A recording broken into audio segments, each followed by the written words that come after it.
held the gift box tighter, wrapped in silver paper and trembling hands. My husband stood silent beside me, his suit freshly pressed, his tie straight, but his eyes were lost. We were not strangers. We paid for the flowers, the food, the music. My daughter's entire wedding existed because we made it happen. And yet she looked me in the eyes and said, "You're not invited." There was no anger, no hesitation, just cold, practiced dismissal.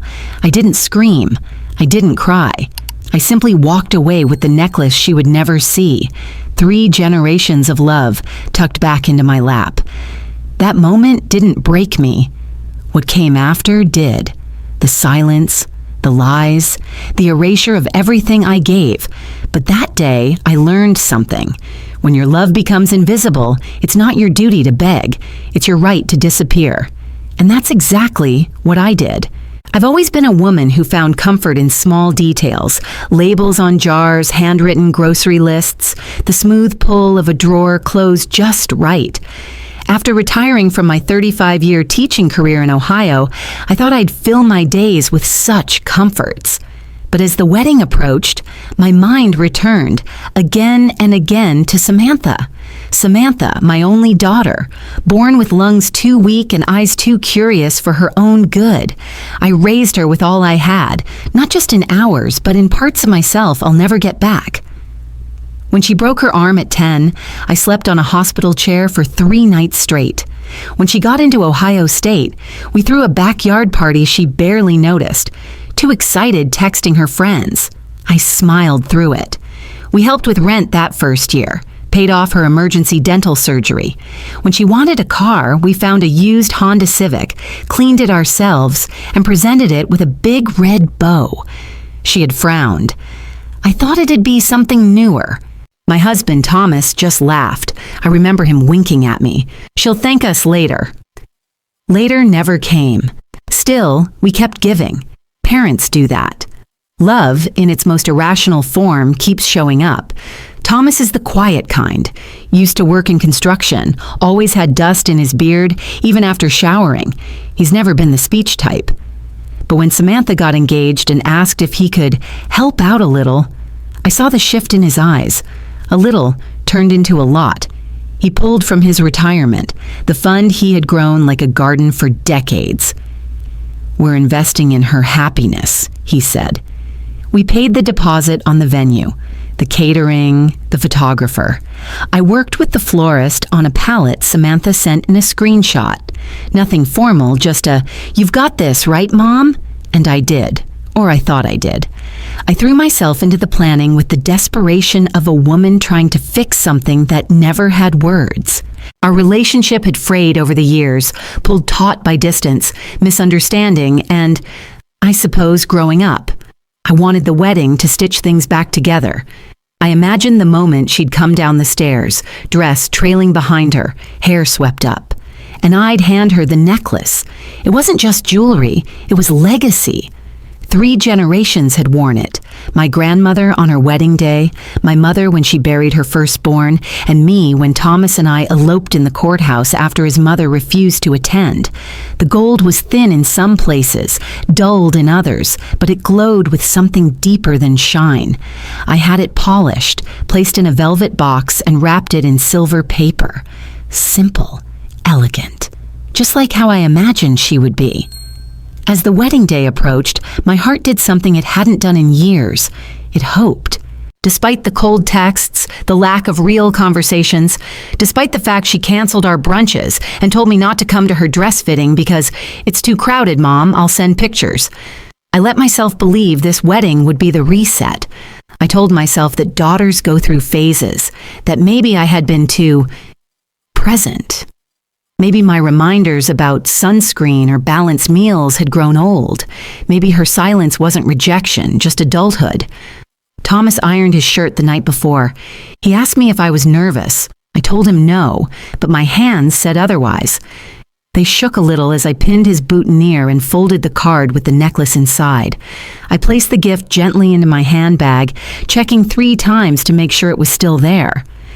"She'll love it," Thomas said, adjusting his tie. I smiled, not fully convinced, but wanting to be. As we drove to the venue, passing familiar roads and strangers' homes, I thought of everything we'd given.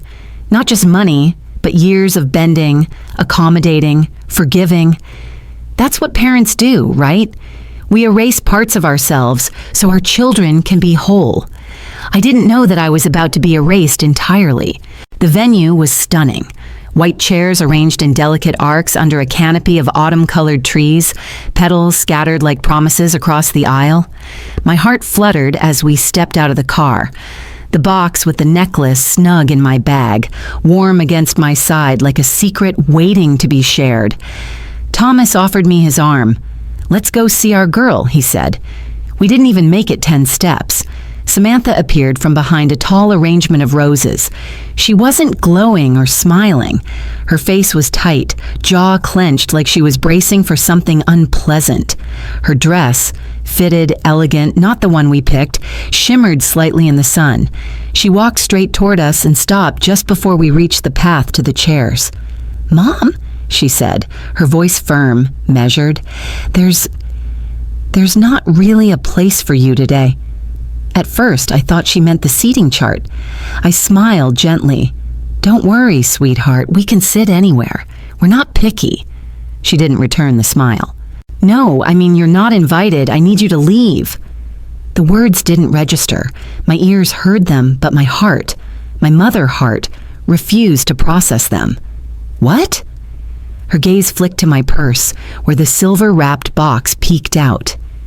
"This is my day," she said, "and I need it to go smoothly." Thomas stepped forward just a little.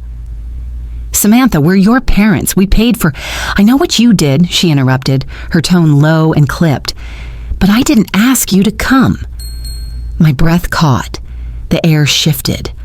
All around us, music played softly, guests chatted nearby, laughter floated over the lawn, and we were frozen in a soundless pocket of space where nothing made sense.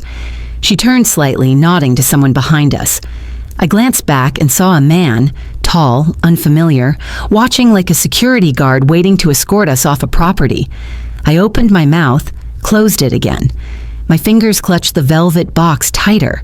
Then softly, a voice behind me whispered, "They told everyone you didn't want to come, that you had a falling out, that this was all just politics." I turned. A young man in a navy suit stood a few feet away, his expression awkward but sincere. "I'm Ethan's friend, just thought you should know." My knees nearly gave out. She hadn't just removed us from the event. She had rewritten the story entirely. 2 weeks. That's how long she'd changed the guest list, the invitations, the seating plan. 2 weeks of knowing we were no longer welcome.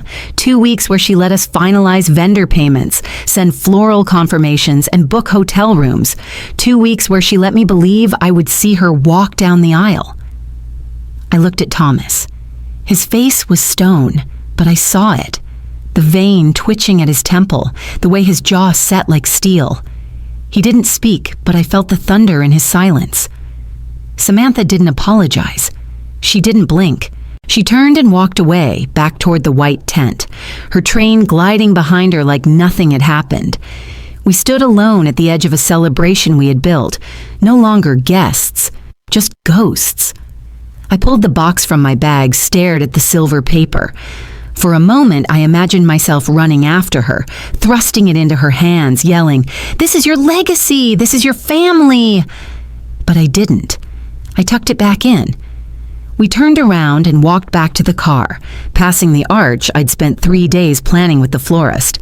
Passing the chairs Thomas and I picked from a catalog over cold morning coffee. Passing strangers who looked through us like we were part of the scenery. No one stopped us. No one asked questions. We got in the car. I didn't cry, not yet. But as Thomas started the engine and we pulled away from the place where our daughter's new life was beginning, I whispered to myself, barely louder than breath, "She erased us." Thomas didn't answer. He didn't need to.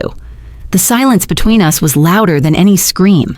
The silence on the drive home wasn't just still, it was suffocating. Thomas didn't speak, and I didn't ask him to. The farther we drove from the venue, the more my mind clawed backward, trying to understand. What had we missed? What signs had we ignored? I sat at the kitchen table, still in my dress, shoes off, my toes numb from cold and shock. The silver-wrapped box rested on the table like a monument to my failure. I didn't touch it. Instead, I opened my laptop. I went through our email thread with Samantha, every message since the engagement. There were no greetings, no warmth, just tasks. Please pay this invoice. The photographer needs your confirmation. Can you transfer the funds to this account? Her tone was always polite, always efficient, but never familial. It felt like I'd been her assistant, not her mother. Then I opened our shared folder on the wedding planning app. Her name blinked at the top, Samantha Walker. I stared at it for a full minute before clicking deeper. Every form, every vendor agreement, every printed detail. She had removed Montgomery entirely, not hyphenated, not as a middle name, just gone. I had no illusions about modern traditions. Names change. People move on. But she hadn't even told me, not once, not even as a courtesy. I typed her full name into the wedding website link she had sent to guests. Welcome to the wedding of Samantha and Ethan Walker, hosted by Ethan's family. There was no mention of us, not even a parent section, not a single photo of her childhood, not one image of her with Thomas or me. We weren't just uninvited, we had been erased. A new wave of nausea rose in me. I clicked through the site until I found the dress section, just out of curiosity.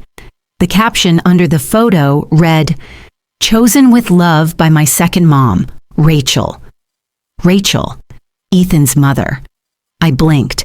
The dress was lace, modern.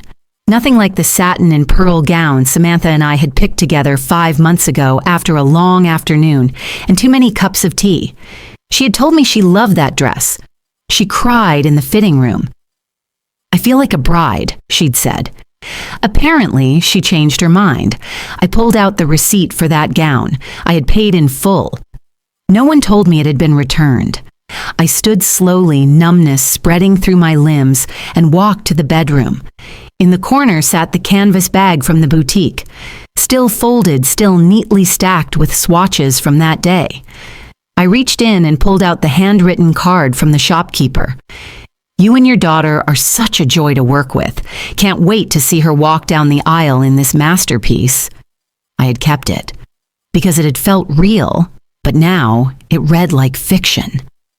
I sat down on the edge of the bed, card still in hand, and let the memory flood in.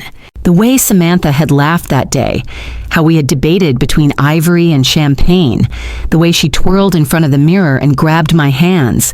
"Thank you, Mom," she had whispered, tearful. Was that all just performance? Was I always temporary? I went back to the kitchen, opened the drawer where I kept my old cell phone, scrolled through the older texts from the early months of the engagement. Me. "Can we do a mother-daughter lunch this week?" Her. "Busy, I'll let you know." Me. "How did the floral meeting go?" Her. "Fine, Rachel's helping." Me. "Do you want me to check on the cake delivery?" Her. "It's covered." Bit by bit, I had been replaced, swapped out quietly. Not with malice, not with argument, but with silence.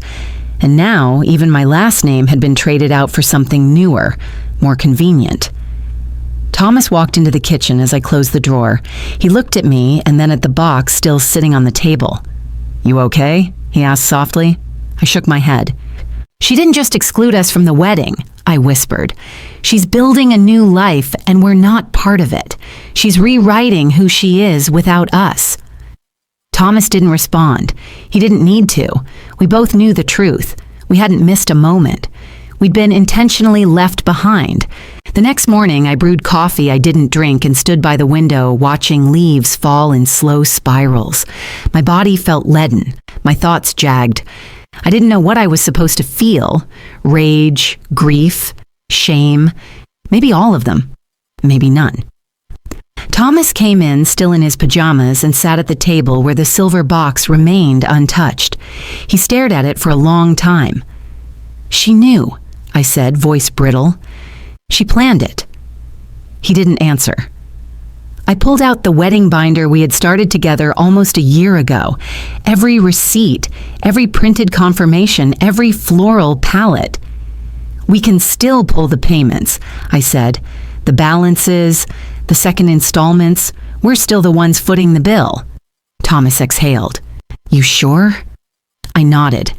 "I'm done pretending we're guests in something we built." He leaned back, rubbing his temples. "She asked me for money 6 months ago," he said suddenly. I looked up. "She said it was for a down payment on a new apartment. She needed help before the lease was approved. I wired it. 10,000. "What?" My voice came out harsher than intended. "She told me not to tell you," he added quietly. "Said she didn't want to make you worry." I stared at him, stunned. "Did she ever pay you back?" He shook his head. Something inside me shifted, snapped maybe. I felt the heat rise in my chest, but it wasn't just anger. It was the weight of every silent betrayal we had ignored. "I'm calling the florist," I said, grabbing my phone. He followed suit without a word. We left the house and drove in silence to a small cafe on the edge of town, one with patchy Wi-Fi but strong coffee. It was empty, save for an elderly couple and a teen scrolling through his phone in the corner. We picked a two-top by the window, ordered 2 cups, and took out our phones. The first call was to the caterer. "Hi, this is Elaine Montgomery. I'm the payer on the Holloway Walker event this weekend. I'd like to cancel the remaining balance." The woman hesitated. "The event has already started, ma'am." "I'm aware. Please consider this a formal notice. Do not proceed with the second invoice. I will not authorize any additional payment." My voice didn't rise. My hands didn't shake. But every word felt like a chisel carving something permanent. Thomas called the venue. He used the same tone, calm, deliberate. The photographer, the decorator, the band. One by one, the dominoes fell. There were pauses on the other end of every call. Confusion, concern. Not one person challenged us directly. Our names were on every contract. Our money was what made it all real. We'd been treated like footnotes, but we held the pen. Midway through the process, I placed the gift box gently on the table. I didn't open it. I just looked at it. The way you look at something that used to mean everything and now feels hollow.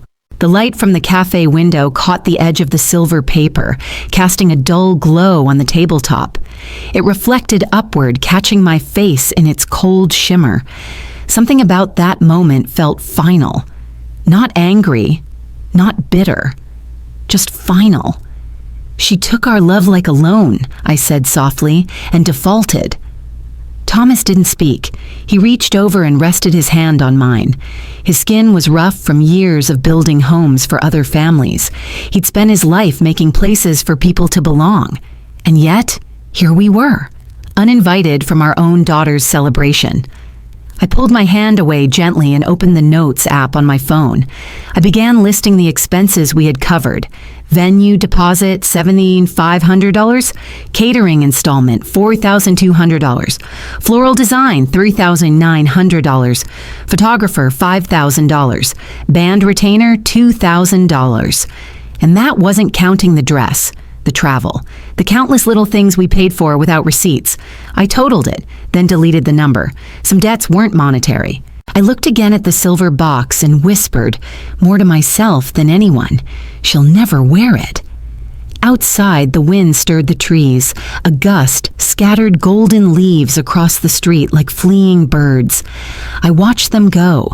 Inside, I felt something else scatter too. Hope, perhaps. But in its place, something new bloomed. Clarity.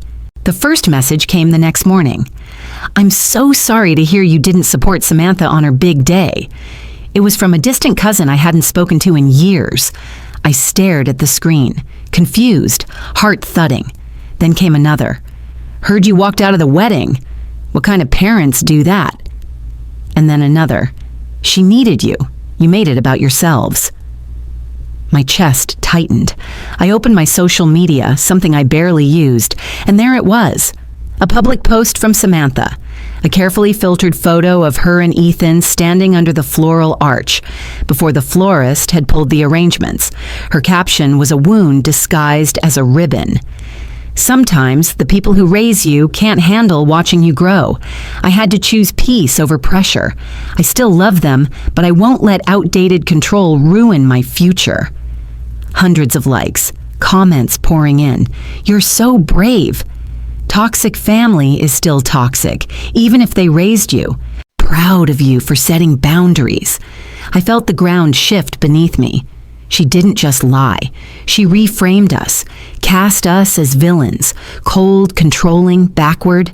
The woman who begged us to fund every inch of her wedding now told the world we abandoned her, that we made it hard, that we couldn't support her happiness because it didn't look the way we wanted. Thomas walked in holding his phone. "She posted it," I said, not even needing to explain. He looked down at his screen. "I know." Neither of us spoke for a while. We didn't need to. What cut deepest wasn't just the betrayal. It was how easy it was for others to believe her. No one asked what happened. No one questioned the timeline. The narrative had been set. We were difficult, dramatic, outdated. And the silence we'd kept, the dignity we thought we were preserving, was now being used as a weapon against us. That evening, I received a private message from someone I hadn't seen since Samantha's high school graduation. "Elaine, I just wanted you to know I saw what she wrote, but I was there. I saw her tell you to leave. I didn't say anything because, well, I didn't want to get involved, but I know you didn't walk out. I'm sorry." I read it twice, then a third time. It didn't soothe me. It made me sick. You knew. You saw. And you said nothing, because it was easier to stay out of it than to stand up. I closed the message without replying. When people talk about heartbreak, they think of tears, shouting, slamming doors. But heartbreak isn't always loud. Sometimes it's the ding of a message that blames you for something you didn't do. Sometimes it's the silence of people who should have defended you. And sometimes it's the moment you realize your child didn't just leave you. She made sure no one else would come looking. Thomas sat across from me at dinner that night, pushing pasta around his plate. He finally looked up. "What do we do now?" I shook my head. "We survive it." He exhaled. "Feels like that's all we've been doing." Later, while folding laundry, I found an old hoodie of Samantha's. Navy blue, her college logo faded on the chest. I held it up, instinctively smelling it. Nothing left but detergent and dust. I didn't cry, not then. But I did feel something loosen in my chest, a kind of grief that didn't ask for tears, only space. That night, I sat down and tried to write a reply to the comments. A single post, a correction. I wrote, deleted, rewrote. But no matter how I phrased it, it felt like I was begging strangers to believe I was good. And I didn't want to beg anymore. Instead, I logged out. I closed the computer and I whispered to the empty room, "Let her have her story. I'll hold on to the truth." But even as I said it, I wondered if the truth mattered when no one wanted to hear it. The next morning, I didn't bother with coffee. I sat at the kitchen table, still in my robe, the ache in my chest now a dull, steady throb. The silver-wrapped box was gone. I had tucked it into the back of the hall closet, behind old linens and forgotten holiday decorations. I didn't want to see it anymore. Instead, I opened my laptop. The screen lit up with the familiar clutter of folders. One, marked Wedding Planning, was filled with scanned contracts, email threads, payment confirmations. I opened it, heart pounding. There I was, my name, on everything. Elaine Montgomery, primary contact. Elaine Montgomery, payer. Elaine Montgomery, emergency number. We weren't just invited to this wedding, we built it. I clicked into the vendor emails one by one. The photographer had sent us a new shot list 3 weeks before the wedding. Samantha had never forwarded it. The decorator had questions about color schemes. She hadn't replied. I had. We weren't out of the loop. We were the loop. I heard Thomas come in behind me. He was holding a stack of paper, neatly stapled, highlighted, annotated. I printed everything I could find, he said simply, placing the pile in front of me. Receipts, bank transfers, invoices, refund policies. It looked like the aftermath of a collapsed business. And in a way it was. A business built on love and assumptions. He sat down. Let's see what we can still recover. We started going line by line. The photographer had taken a deposit, non-refundable. The florist had pulled half the arrangements. They might refund a portion. The venue had charged for the full day, but if we disputed the final installment, we might delay payout. Catering was billed per plate. We had no final guest count. As I flipped through a folder marked Decor, something caught my eye. A PDF labeled Final Payment Approval, Linen and Lighting Rentals. I clicked it. It opened to a scanned authorization form signed by Elaine Montgomery. Only I hadn't signed it. I zoomed in, heart racing. The signature was neat, too neat. The or-e looped differently. The M sharp where mine always curved. My stomach twisted.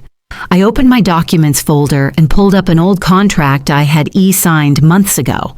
Side by side, the difference was clear. Samantha had forged my signature. She hadn't just used our money. She had pretended to be me to get more of it. Thomas, I said, my voice breaking, she faked my name. He looked at the screen, then at me. He didn't say anything, but his hand slowly clenched into a fist. The anger didn't rise like a flame. It settled like a stone. I stood up, walked slowly to the bookshelf in the corner, and pulled out the blue leather-bound journal I hadn't written in for years. I sat down again, opened to a fresh page, and began to write. This isn't about losing a daughter.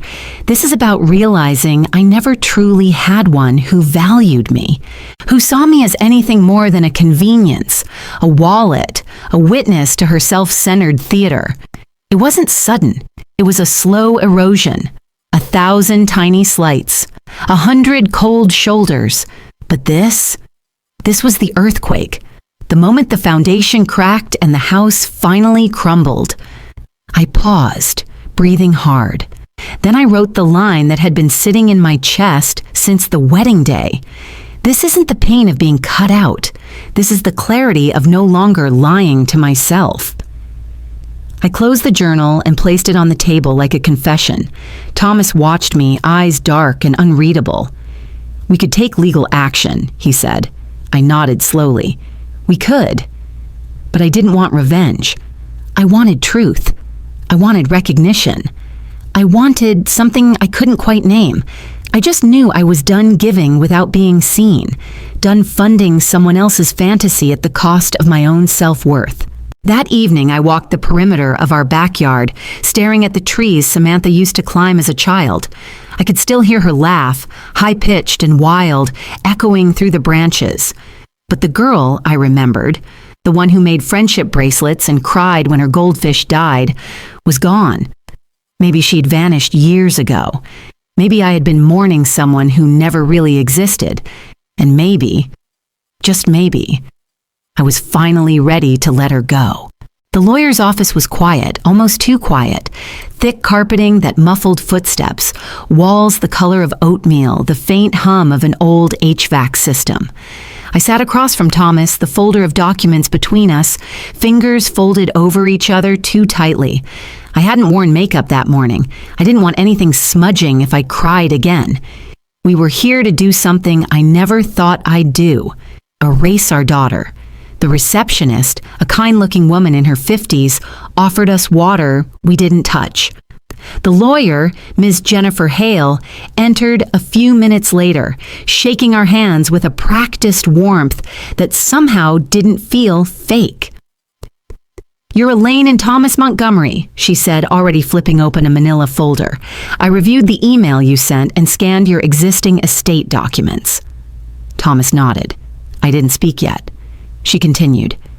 "So, you're looking to remove your daughter, Samantha, from your will?" "Yes," I said, my voice small but unwavering, "immediately." See, Hale didn't blink. She had heard it before. "I'll need to ask you both a few questions," she said, "just to make sure there's no coercion, no diminished capacity, and that you understand what this entails." "We do," Thomas said firmly. She clicked her pen. "You're of sound mind. No one is forcing this decision?" "No," I replied. "This was ours." "And your daughter, does she have any current access to shared accounts, trusts, or financial authorizations?" "Not officially," I said, "but she's persuasive." Ms. Hale raised an eyebrow at that. "Ah, one of those." I blinked. "Excuse me?" She offered a soft smile, though her eyes were sharp. "I've worked with families for 20 years. You'd be surprised how often these cases come from daughters, not sons, especially high-performing, charismatic daughters, smart, charming, strategic." I sat back, stunned. I hadn't expected that twist of recognition, not from a stranger. She continued, "Parents come in thinking they're the only ones, that something must be wrong with them. But truthfully, this is becoming more common. The parent as resource dynamic, especially once they retire." Thomas shifted uncomfortably. "We thought we were giving her everything." Ms. Hale's smile faded. "That's usually where it starts." I swallowed the lump rising in my throat. "We funded her wedding. We weren't even allowed to attend." Silence settled in the room, not the kind that demanded explanation, just the kind that said, "I hear you." Ms. Hale opened a drawer, pulled out the new estate forms, and began reviewing them line by line. She explained how we could create a revised will, revoke any automatic inheritance, and even draft a letter of intent should Samantha ever try to contest it. Thomas listened carefully, taking notes. I couldn't stop staring at the paperwork. Halfway through the meeting, I opened my bag and pulled out the velvet box I had carried all this time. I placed it gently on the table. "What's that?" Ms. Hale asked. I slid it toward her. "A necklace. It's been in my family for 3 generations." She opened the box slowly. Inside, the gold gleamed softly. Old, worn, but unmistakably elegant. "I was going to give it to her on her wedding day," I said, voice catching. "It belonged to my grandmother. My mother wore it to her funeral. I wore it when I married Thomas." Ms. Hale closed the box with reverence. "And you want this to be included in the legal documents?" I nodded. "Put it in the trust, or lock it away. Just make sure it never ends up in her hands." Ms. Hale scribbled something down, then looked up at me. "You don't have to justify this. Your pain is valid." That broke me. My shoulders shook. Tears spilled silently, unexpected and unstoppable. But they weren't the bitter, clenched kind. They weren't sobs. They were soft, almost peaceful. Thomas reached over and placed a hand on my back. I hadn't cried like this in years. Not for me. Only ever for her. "I'm sorry," I whispered. "Don't be," Ms. Hale said gently. "This isn't grief, it's release." When we left the office, the air outside felt different. The sky was a dull gray, not raining but threatening to. We walked slowly back to the car. I carried nothing in my hands. No gift, no burden. Just a strange, unfamiliar lightness in my chest. Like something I'd been dragging for decades had finally been set down. The call came 3 days later. I recognized the number immediately, though I hadn't saved it under a name in months. My thumb hovered over the screen, torn between instinct and exhaustion. I let it ring once, twice, then, against my better judgment, I answered, "Hi, Mom." Just 2 words, soft, familiar, like a thread reaching back to something that used to feel safe. I didn't speak right away.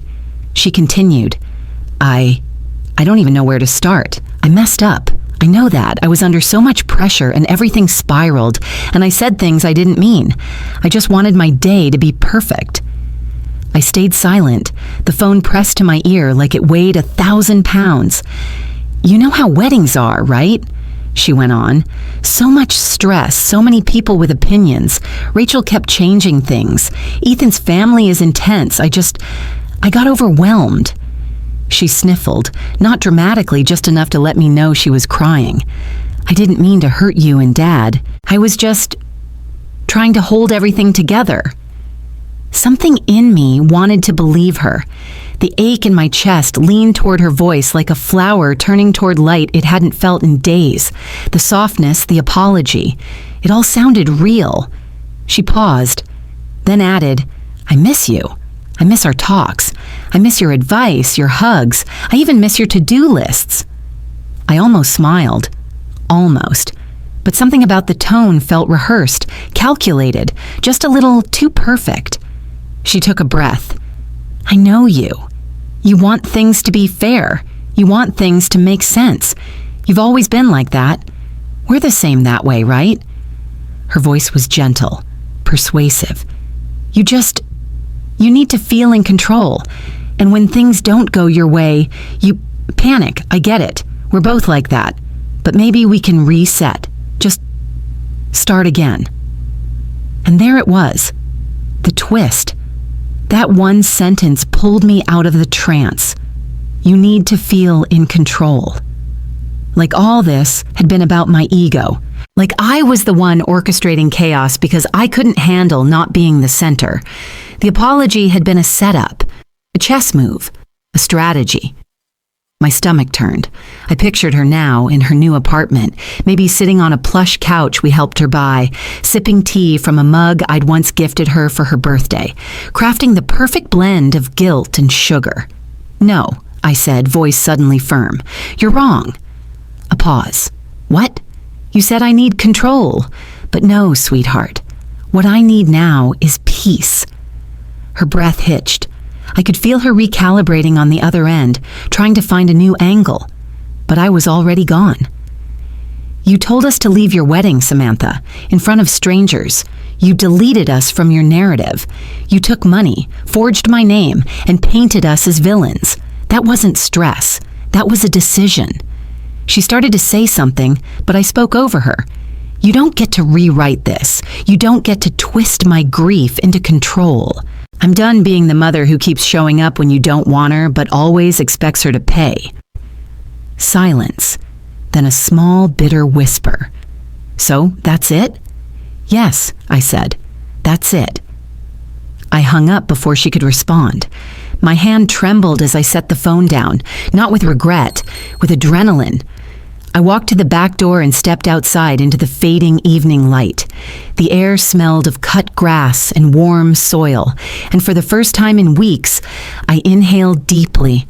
I had been so ready, so desperately ready, to believe she'd changed, that she finally saw me as more than a means to an end. But no. Her tears were just another tool. Her softness, a mask. And what terrified me most, for a moment it had almost worked. I sat down on the porch swing and watched the wind nudge the trees gently. The sky was soft orange, fading into gray. Thomas came out a few minutes later. He didn't ask what happened, just handed me a blanket and sat beside me. She tried, I said finally. He nodded. I'm guessing not for the right reasons. I wrapped the blanket around my shoulders and leaned into him. No, I whispered, but I'm not falling for it anymore. The wind picked up slightly, tugging at my hair. She thinks I need control, I added, a touch of amusement in my voice. But I don't. I just need to stop giving myself away to someone who doesn't see me. Thomas squeezed my hand gently, and there, under a quiet sky, I felt something I hadn't felt in a long time. Relief. The invitation came in a pale pink envelope, hand-addressed in Samantha's script. For a moment, just seeing her handwriting pulled something deep in me. A tug of nostalgia, of birthday cards and homemade coupons for free hugs. I almost didn't open it, but I did. Inside was a single card, delicate gold embossing around the edges. Let's find our way back. A quiet dinner, just us. No pressure. Love, Samantha. At first, I felt a flicker of hope. Maybe she meant it. Maybe the voice on the phone had been fear, not manipulation. Maybe this was an olive branch. Then I noticed the watermark at the bottom.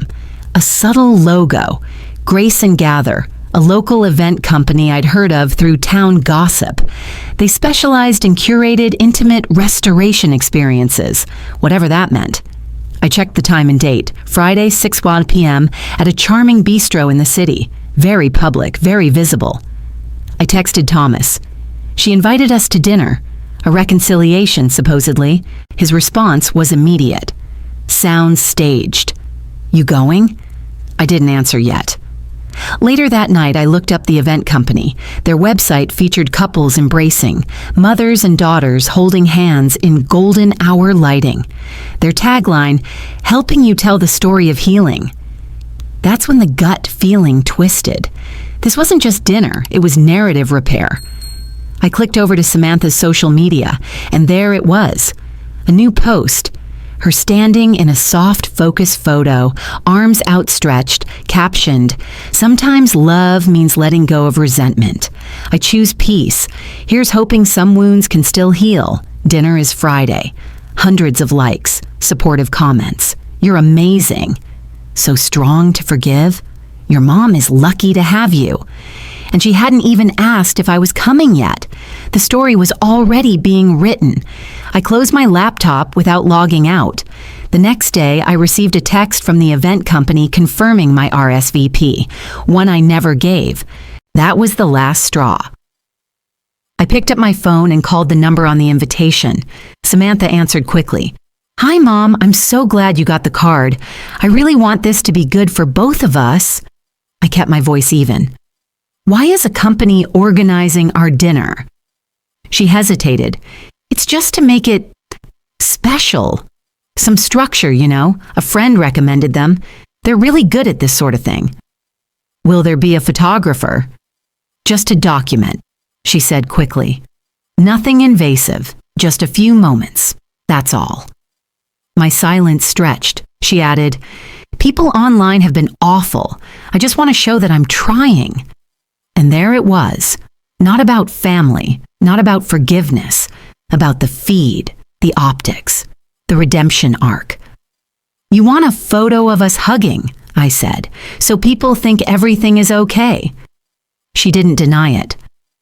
"I just want to show we're healing," she whispered.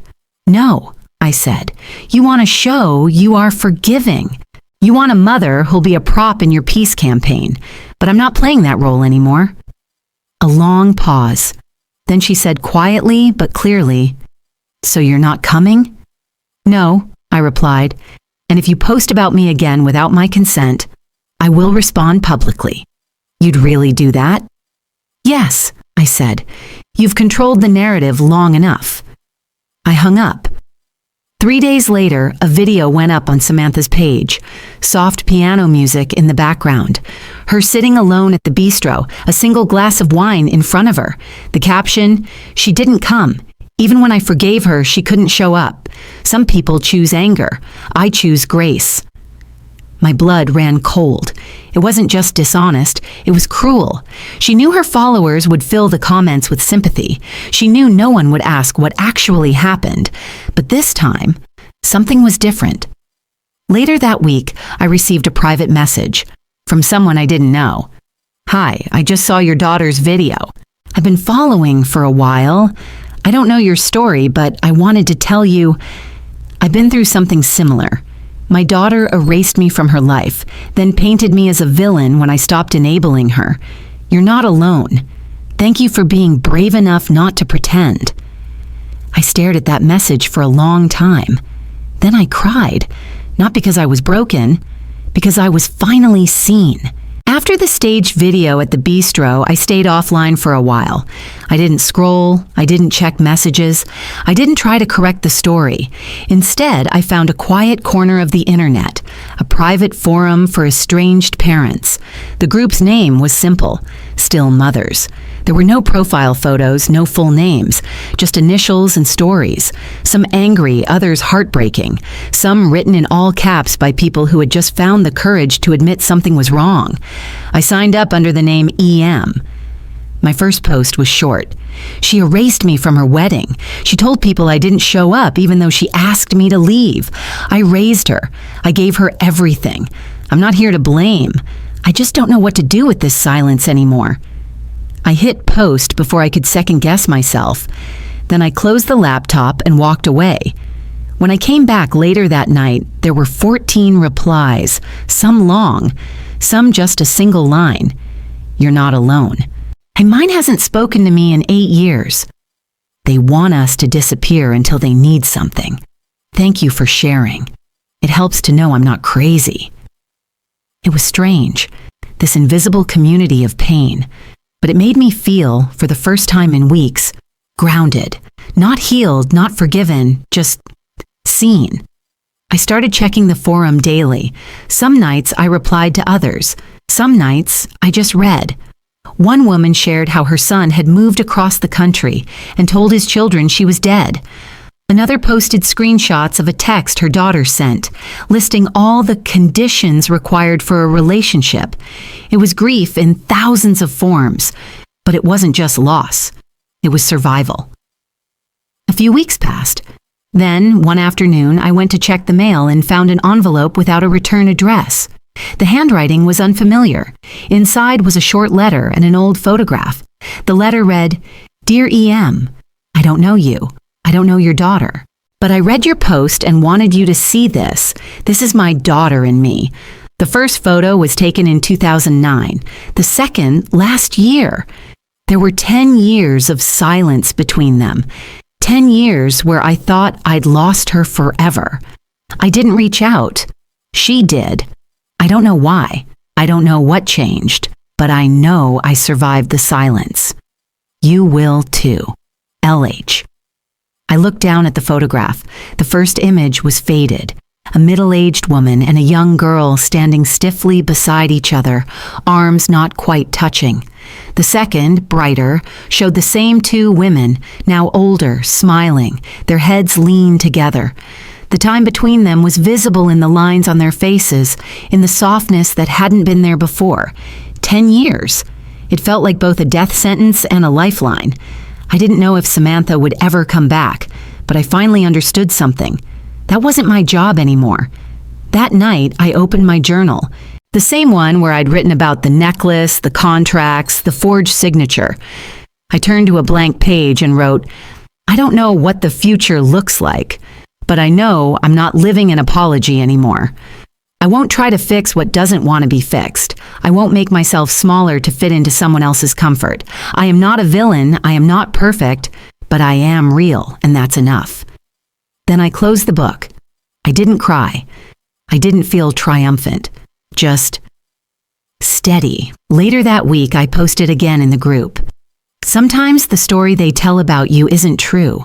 Sometimes they need a villain so they can feel like a hero. You don't have to play that part. You don't owe anyone a performance. You get to have peace, even if they never understand. It got dozens of replies. One simply said, "Saving this. Thank you." And for the first time, I didn't feel erased. I felt written by my own hand. It began with lavender. I didn't plan it. I hadn't mapped out a garden or browsed Pinterest boards with tea in hand, like other retirees I knew. One morning, I just walked into the local nursery and bought 3 pots of English lavender because they were on sale, and the smell reminded me of my grandmother's drawer sachets. The dirt was damp and cool under my fingernails as I planted the first one near the porch. I hadn't touched the earth in years. Not like this. Not for me. I added rosemary next, then some daisies, hardy and bright. Then came wild geraniums and creeping thyme and a single small rosebush because something in me wanted to see life bloom again, even if it came with thorns. I worked in silence. No podcasts, no phone music, no thoughts of Samantha or the ghost of who she used to be.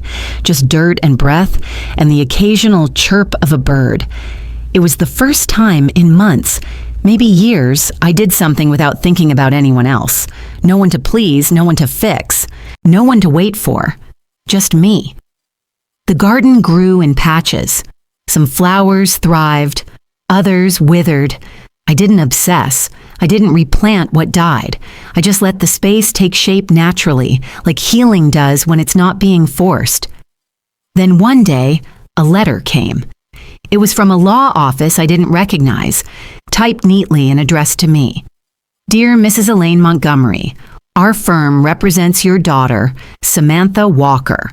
We are contacting you regarding the Educational Trust Fund established in 2012 for her postgraduate support.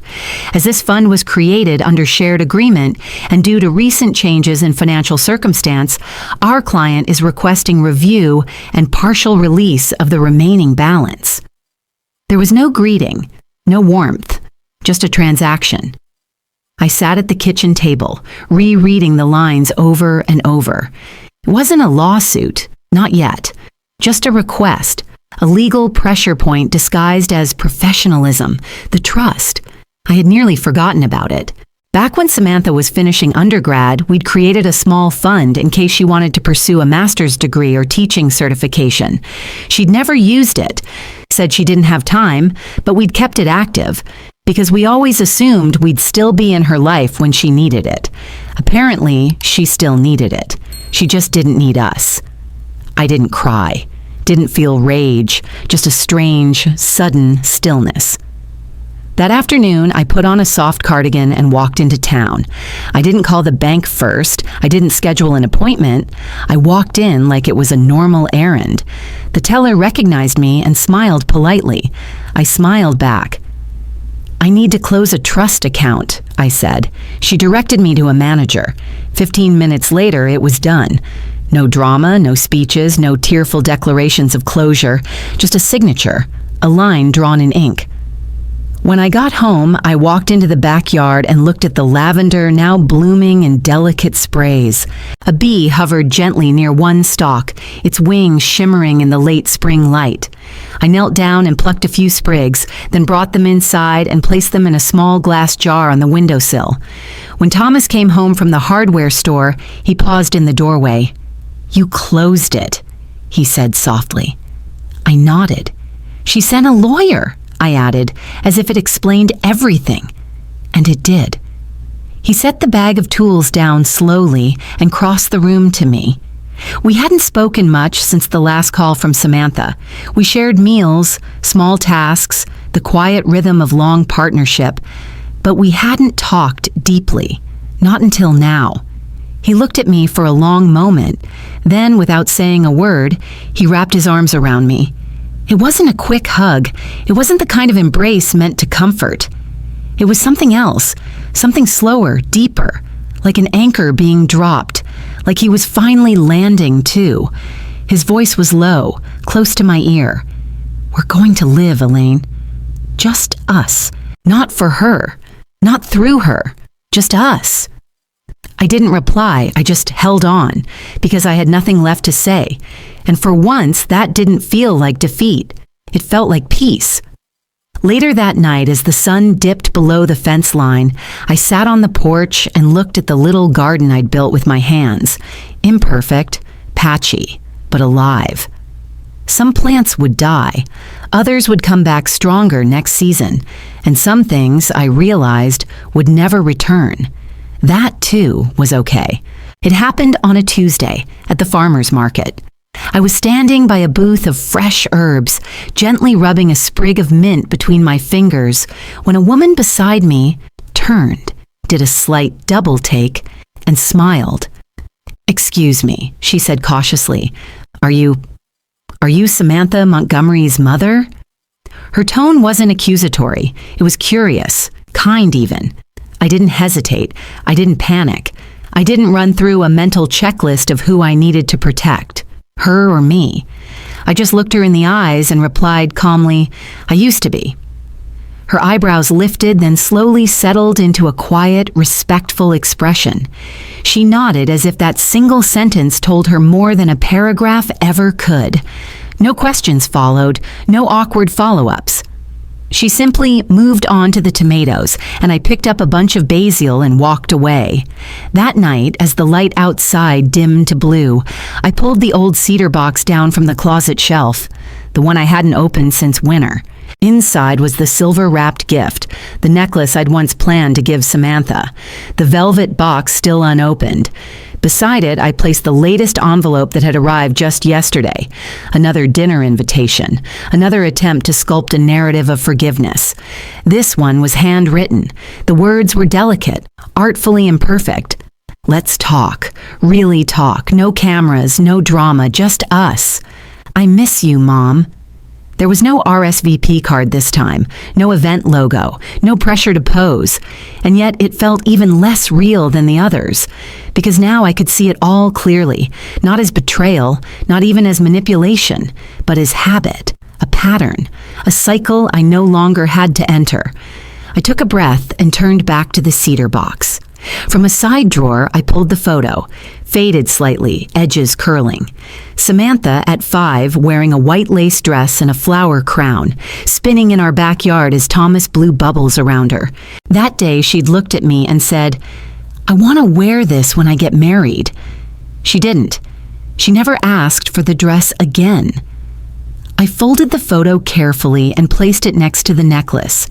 Then I reached into the back of my closet and found the original wedding gown, the one we'd chosen together at the boutique. She never wore it, said it didn't fit the new theme. She'd returned it, or so I thought. But the clerk, a friend of mine, had called weeks later to say Samantha had told her to hold onto it, just in case. I kept it, folded, unused, untouched. I placed it in the box as well. Then I closed the lid gently. A time capsule. Not of joy, not of regret, but of release. A collection of what could have been, sealed away where it could no longer weigh down my days. Thomas came in quietly behind me, watched as I tied a pale ribbon around the box. "You gonna send it?" he asked softly. I shook my head. "No, this isn't for her." I slid the box onto a shelf in the attic. Not hidden, not buried, just placed above reach. A reminder, not a wound. The next morning, I sat on the porch with my tea, watching the lavender sway in the breeze. My hands rested loosely in my lap. No phone, no messages, just stillness. I didn't feel victorious. I didn't feel empty. I just felt done, the kind of done that doesn't need to announce itself, that doesn't slam doors or burn bridges or broadcast closure. It simply stops waiting and starts living. I had spent years bending myself into the shape of a good mother, one who forgives without apology, one who gives without being asked, one who hopes long after the doors have closed. But now, I was something else. Not bitter, not cruel, just clear. I didn't hate Samantha. I didn't wish her pain, but I no longer wished for her approval either. I no longer needed her to rewrite the story, because I had already written my own. Later that week, I added one final line to my journal. "I don't need anyone to forgive me. I just need to live free." And I am.